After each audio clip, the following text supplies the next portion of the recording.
दोस्तों, उत्तर प्रदेश में 2027 में चुनाव होने वाला है और विधानसभा चुनाव को मद्देनजर रखते हुए भीम आर्मी के चीफ, आजाद समाज पार्टी के राष्ट्रीय अध्यक्ष और नगीना के सांसद चंद्रशेखर आजाद जिस तरीके से चुनाव से पहले पूरे उत्तर प्रदेश के 403 विधानसभा क्षेत्रों को टच करने की कोशिश कर रहे हैं और सत्ता परिवर्तन यात्रा जो है 4 जून से निकाले चंद्रशेखर आजाद। उसके बाद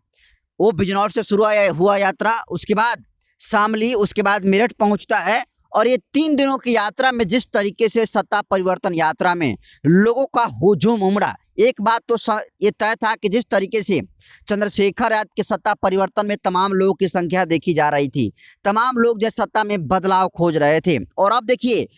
3 दिन के हुए चंद्रशेखर आजाद की सत्ता परिवर्तन यात्रा के बाद अब जितने सारे 2027 चुनाव से पहले जो कैंडिडेट चुनाव लड़ना चाहते हैं, जिनको लगता है कि अगर हम आजाद समाज पार्टी से चुनाव लड़ेंगे तो हम जीत जाएंगे, वो तमाम लोग चंद्रशेखर आजाद की पार्टी आजाद समाज पार्टी का दामन थामने का काम कर रहे हैं। और वो चाहे दिल्ली का आजाद समाज पार्टी का जो है प्रमुख कार्यालय हो या फिर लखनऊ का कार्यालय हो, रोजाना हर एक दिन भारतीय जनता पार्टी के हजारों समर्थक, इसके अलावे आरएलडी के समर्थक, इसके अलावे लोक जनशक्ति पार्टी के समर्थक, भारतीय जनता पार्टी, समाजवादी पार्टी और बहुत जगह ऐसा देखा जा रहा है कि बहुजन समाज पार्टी के लोग भी अपनी पार्टी की सदस्यता को छोड़कर आजाद समाज पार्टी के बढ़ते हुए कद को, उनकी सदस्यता को एक्सेप्ट करने का काम कर रहे हैं। लेकिन दोस्तों, खबर आ रही है लखनऊ से। देखिए, आज चंद्रशेखर आजाद उत्तर प्रदेश की राजधानी लखनऊ में पहुंचे हुए हैं और देखिए ये वीडियो में किस तरीके से वीवीआईपी जो है गेस्ट हाउस है और उसमें जो कैंडिडेट 2027 चुनाव से पहले आजाद समाज पार्टी से वो चुनाव लड़ना चाहते हैं, आजाद समाज पार्टी के कैंडिडेट बनना चाहते हैं, उन तमाम लोगों को चंद्रशेखर आजाद आज लखनऊ में बुलाए हुए थे और सभी लोगों से जो है इंटरव्यू करने का काम किया। आमतौर पर जब एनडीए गठबंधन हो या फिर महागठबंधन हो, जब टिकट की बारी आती है तो जिसके पास मोटा माल होता है वो जो है मेन शीर्ष नेतृत्व को फेंकता है और उसको आसानी से टिकट मिल जाता है और जाकर वो फील्ड में अपना जो है चुनाव प्रचार करने में लग जाता है। लेकिन आजाद समाज पार्टी का टिकट बंटवारे की थोड़ी सी रणनीति जो है अन्य पार्टियों से अलग है। 3 दिनों के हुए सत्ता परिवर्तन यात्रा के बाद जब बड़े बड़े स्थापित पार्टियों को ये लग गया कि जो आजाद समाज पार्टी के इस सत्ता परिवर्तन यात्रा में लाखों लोगों का हुजूम उमड़ रहा है, वो हुजूम चंद्रशेखर आजाद का ये संकेत कर रहा है कि चंद्रशेखर आजाद 2027 के चुनाव में बेहतर परफॉर्मेंस कर सकते हैं। और जो लोग कहते थे कि चंद्रशेखर आजाद एक वार्ड का चुनाव नहीं जीत पाएगा, चंद्रशेखर आजाद का खटिया खड़ी हो जाएगा, इसका जमानत जब्त हो जाएगा, वही चंद्रशेखर आजाद हैं जो इस देश के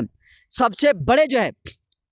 पंचायत पार्लियामेंट में बैठने का काम कर रहे हैं। और आज जब फिर आजाद समाज पार्टी 2027 चुनाव से पहले एक्टिव होकर काम कर रही है तो ये लोग वही काम कर रहे हैं कि कह रहे हैं कि ये जो है पार्टी जो है वोट कटवा पार्टी साबित होगी। तो जब तमिलनाडु में विजय थालापति की पार्टी टीवी के यानी तमिलांगा वेत्री कजगम चुनाव लड़ रही थी, तभी विजय थालापति के बारे में जो उनके एंटी जो पार्टी थी ये कह रही थी कि ये हीरो है, हीरो को देखने के लिए भीड़ तो आती है लेकिन वो वोट में तब्दील नहीं होगी। लेकिन पूरे देश के लोगों ने देखा कि पहली दफा जो है विजय थालापति की पार्टी टीवी के तमिलनाडु में चुनाव लड़ती है और आज तमिलनाडु के मुख्यमंत्री विजय थालापति हैं। तो जो चमत्कार तमिलनाडु के मुख्यमंत्री विजय थालापति अगर तमिलनाडु में कर सकते हैं तो उसी तरीके से मेहनत करके आजाद समाज पार्टी के राष्ट्रीय अध्यक्ष नगीना के सांसद और भीम आर्मी के चीफ चंद्रशेखर आजाद 2027 चुनाव में क्यों नहीं कर सकते हैं और करेंगे, क्योंकि चंद्रशेखर आजाद विजय थालापति के जीत से इंस्पायर हैं और लगातार वो कह रहे हैं कि अगर सिर्फ 2 साल पहले बनी पार्टी अगर सिर्फ 6 महीने में मेहनत करके अगर सरकार में आ सकती है, सत्ता में आ सकती है, तो फिर हम लोग जो है 8-10 सालों से मेहनत कर रहे हैं और पूरे देश की जनता देख रही है कि किस तरीके से जहां भी जुल्म जाति और अत्याचार होता है तो कोई जाए या ना जाए, कोई ट्वीट करे या ना करे, लेकिन बड़े बड़े नेताओं के ट्वीट करने से पहले ग्राउंड पर भीम आर्मी और आजाद समाज पार्टी के समर्थक होते हैं। और यही रीजन है कि दिन प्रतिदिन जो है आजाद समाज पार्टी का ग्राफ बढ़ रहा है और यही वजह है कि जिस भारतीय जनता पार्टी का उत्तर प्रदेश में सरकार है उस दलों को छोड़कर आजाद समाज पार्टी को लोग जो है दामन थामने का काम कर रहे हैं, क्योंकि आजाद समाज पार्टी में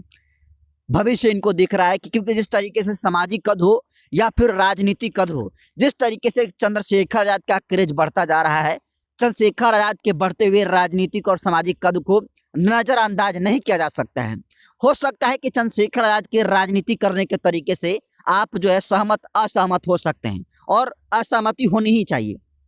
हो सकता है कि आपके चंद्रशेखर आजाद के राजनीति करने का जो तरीका वो पसंद नहीं आता हो, लेकिन आप चंद्रशेखर आजाद के राजनीति में बढ़ते हुए कद को आप जो है छोटा नहीं आंक सकते हैं। क्योंकि आपको पता है कि जब खतौली में उपचुनाव हो रहा था, तो ये वही अखिलेश यादव हैं जो चंद्रशेखर आजाद को छोटा नेता कहते हैं, जयंत चौधरी छोटा नेता कहते हैं। लेकिन जब ये खतौली का उपचुनाव हार रहे थे, तब इनको अगर कोई नेता याद आया तो चंद्रशेखर आजाद। और चंद्रशेखर आजाद ने वादा के मुताबिक खतौली उपचुनाव में तमाम दलित बस्तियों में गए और लोगों को वोट की अपील करने की बात करी, और चंद्रशेखर आजाद का बात जो है वोटर लोग माने और जमकर वोट भी दिया, और महागठबंधन यानी अखिलेश यादव की पार्टी समाजवादी पार्टी खतौली उपचुनाव जो है जीत जाती है। उसके बाद जब 24 का चुनाव आता है और जब चंद्रशेखर आजाद अलायंस की बात करते हैं अखिलेश यादव से, तो सिरे से वो नकार देते हैं और कहते हैं कि हम आपको सीट नहीं देंगे। लेकिन चंद्रशेखर आजाद बिना गठबंधन के चुनाव लड़ते हैं और आज देश के सबसे बड़े पंचायत संसद में जो है चंद्रशेखर आजाद बैठने का काम करते हैं। और अब चंद्रशेखर आजाद की मेहनत को देखते हुए चंद्रशेखर आजाद की पार्टी आजाद समाज पार्टी को लोग जो है एक्सेप्ट कर रहे हैं। और आज लखनऊ में जिस तरीके से चंद्रशेखर आजाद तमाम जो आजाद समाज पार्टी से चुनाव लड़ना चाहते हैं, उन तमाम कैंडिडेटों को, संभावित कैंडिडेट को बुलाया गया था और उनसे एक एक लोगों का जो है इंटरव्यू चंद्रशेखर आजाद ने करने का काम किया। और चंद्रशेखर आजाद ने यह भी स्पष्ट कर दिया कि अगर आपको आजाद समाज पार्टी से टिकट चाहिए तो आपको जमीन पर जो है उतर कर काम करना पड़ेगा, और उसकी एक टीम जाएगी और सर्वेक्षण करेगी कि सचमुच में आपकी जमीनी पकड़ कितनी मजबूत है। तो अगर आपकी जमीनी पकड़ मजबूत रहेगी तो आपको टिकट मिलेगा, अन्यथा आप कितना भी चंद्रशेखर आजाद के करीबी क्यों ना हो, आप कितना भी गणेश परिक्रमा कर लीजिए, आपको टिकट नहीं मिलेगा। तो दोस्तों, चंद्रशेखर आजाद का जो टिकट देने का जो तरीका है वो बिल्कुल सभी पार्टियों से अलग है। और देखिए, 27 चुनाव से पहले एक तरफ जहाँ सारी पार्टियां जो है, आपको बता दूं कि उतनी सक्रियता से नहीं दिख रही जितनी आजाद समाज पार्टी सक्रियता से दिख रही है। और इसके पीछे रीजन ये भी है क्योंकि पता है कि आजाद समाज पार्टी नई नवेली पार्टी है, कम संसाधन है, कम गाड़ी घोड़े हैं, जिसकी वजह से आजाद समाज पार्टी के एक एक कार्यकर्ता जो है जमीन पर उतर कर मेहनत कर रहे हैं। और ये कहा जा रहा है कि अगर इंडिया गठबंधन आजाद समाज पार्टी को साथ में लेता है तो अच्छा खासा सीट गेन कर पाएगा, अन्यथा आजाद समाज पार्टी इंडिया गठबंधन को भी प्रभावित करेगा और जो बहुजन विचारधारा की बात करने वाली जितनी सारी पार्टियां हैं उनको भी प्रभावित करने का काम करेगा। और हो सकता है कि 1000-2000 वोटों के अंतर से लगभग सैकड़ों ऐसी सीट है जिस पर आजाद समाज पार्टी महागठबंधन का जो है खेल बिगाड़ सकता है। लेकिन अगर अखिलेश यादव समय रहते हुए समझदारी अगर दिखाते हैं और चंद्रशेखर आजाद का साथ ले लेते हैं तो फिर वो चुनाव अच्छे खासे वोटों से जीत जाएंगे। अन्यथा जो नतीजा